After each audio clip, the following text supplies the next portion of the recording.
Hello friends, आज हम आपके लिए एनसीईआरटी की तरफ से जॉब रिक्रूटमेंट लेके आ रहे हैं।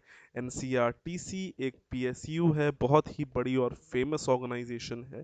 यहाँ पे से परमानेंट जॉब निकल के आ रही है सिविल इंजीनियर वालों के लिए, जो कि रेगुलर जॉब रहने वाली है। फॉर्म भरना इसका स्टार्ट हो गया है 20/6/2022 से। इसकी लास्ट डेट 9/7 2022 रखी गई है।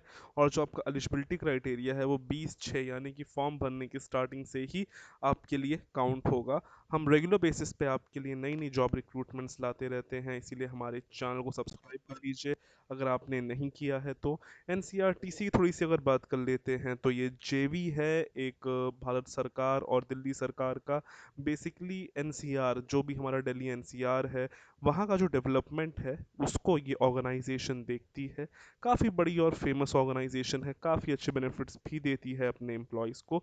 यहाँ पे रेगुलर बेसिस के लिए वैकेंसी निकल के आ रही है इंजीनियरिंग एसोसिएट के लिए, सिविल, जो भी जहाँ पे आपका पे स्केल 30,000 से लेके 1,20,000 ई 0 स्किल में रखा गया है। Minimum age maximum age 35 years है।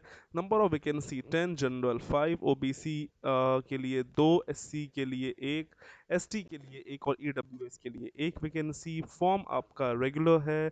यहाँ पे आपको क्या क्या बेनिफिट्स मिल जाएंगे, अट्रैक्टिव पे मिल जाएगी, पर्सन अलाउंसेस मिल जाएंगे। इसी के अलावा पोस्ट आपकी ट्रांसफरेबल है।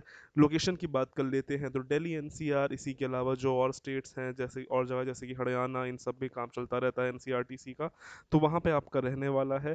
Qualification BE BTech in civil engineering मांग लिया गया है। एक्सपीरियंस की बात कर लेते हैं तो देखिए, 3 तरह का एक्सपीरियंस है। अगर आप इस समय किसी पीएसयू में काम कर रहे हैं, रेगुलर पीएसयू में काम कर रहे हैं, तो आपके लिए 1 ईयर का एक्सपीरियंस होना चाहिए, जहाँ पे आपका ग्रेड पे सेम होना चाहिए E0L7 का, ठीक है। या फिर अगर किसी पीएसयू में काम कर रहे हैं तो यहाँ पे आपका मिनिमम 3 इयर्स का एक्सपीरियंस होना चाहिए अगर किसी पीएसयू में काम कर रहे हैं, ठीक है। लोअर स्केल में या फिर 3 साल का एक्सपीरियंस होना चाहिए किसी भी प्राइवेट ऑर्गेनाइजेशन में।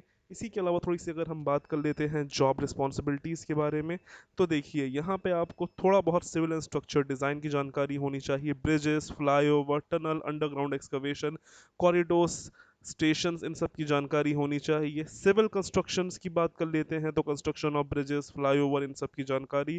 प्रोक्यूरमेंट और contract management, bid tendering process management, pre qualification process, bidder process evaluation, issue of LOA, preparation of contract agreements etcetera. Quality की जानकारी होनी चाहिए। ऑडिट जो होता है, जो साल में बेसिकली एक बार आता है, उसकी जानकारी होनी चाहिए। ट्रैक डिज़ाइन और अलाइनमेंट की भी जानकारी होनी चाहिए। Qualification B BTech in civil.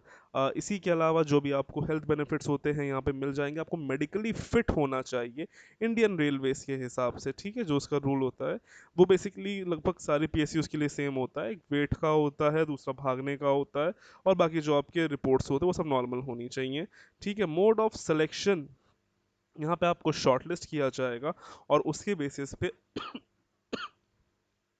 यहाँ पे आपको बुलाया जाएगा। पोस्ट की अगर हम बात कर लेते हैं तो यहाँ पे सैलरी बेसिस दी गई है। अगर आप CDA स्केल में काम कर रहे हैं तो आपकी सैलरी L7 के हिसाब से 44,000 रुपीज़ होनी चाहिए, 3 साल का एक्सपीरियंस। IDA स्केल में 30,000 से लेके 1,20,000 E0 में। अगर प्राइवेट में काम कर रहे हैं तो 7.5 लाख की CTC होनी चाहिए, या फिर मिनिमम 4 लाख की CTC तो होनी होनी चाहिए। अगर आपका सिलेक्शन हो जाता है तो यहाँ पे आपसे बॉन्ड भरवाया जाएगा, जो कि 1.5 लाख और 3 लाख का रहने वाला है। अप्लाई करने के लिए आपको इसका ऑनलाइन फॉर्म भरना पड़ेगा, जो कि आपको इनके वेबसाइट पे मिल जाएगा। और भरने के बाद आपको बेसिकली उसे इस एड्रेस पे भेज देना है, ठीक है। तो बात समझ में आ गई होगी, जो लोग चाहते हैं यहाँ पे अप्लाई कर सकते हैं। बाकी ये इसकी वेबसाइट है और यहाँ पे आपको जाके इस वेबसाइट पे यहाँ पे अप्लाई करने का लिंक मिल जाएगा। बाकी सारी जानकारी आपको डिस्क्रिप्शन में भी मिल जाएगी। तो फिलहाल आज के लिए भी के लिए इतना ही।